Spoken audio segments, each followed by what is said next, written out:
So my twins are 2 and today they colored on the wall. And some days the only thing that gets me through the morning is a large cup of coffee. And this video is starting to sound like an ad. But it's not, I wish. So when I saw this... The coffee pods are collected and farmed, they actually start growing mold. This is extremely common, pretty much the norm when it comes to farming coffee.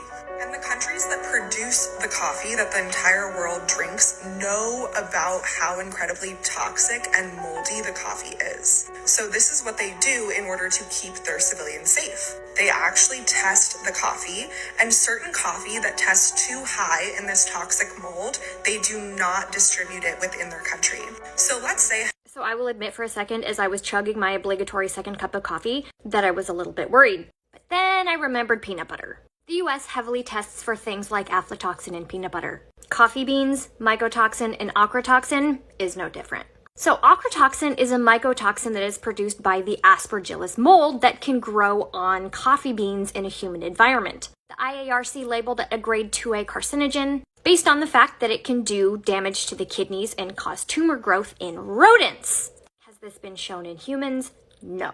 This is a meta-analysis that basically analyzes how much of a risk ochratoxin is on human health.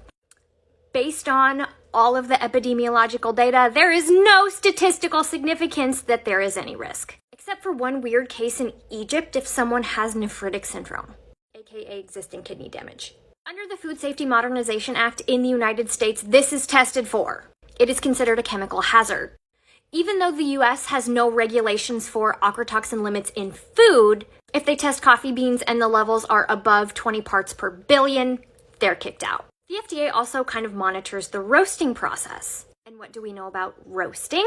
Roasting can significantly reduce the amount of mycotoxin present in coffee. The brewing process can as well. And if you're thinking, well, how much are people actually consuming? In the highest quartile of intake, the 95th percentile, they estimated people are consuming 0.12 nanograms per kilogram per day. A 70-kilogram individual would have to consume over 410 servings of coffee every day for a prolonged period of time to reach the lowest level of ochratoxin lethality found in non-human mammals. Again, because ochratoxin doesn't build up and your liver clears it over time. I found this on the National Coffee Association website. NCA members have been visited by government food safety inspectors to assess compliance with OTA regulations. Is your business next? So this is tested for. There are regulations. And even then, it's not even a clinically significant health risk. So friends, please enjoy your coffee so we all can avoid looking and feeling like this. Okay, bye.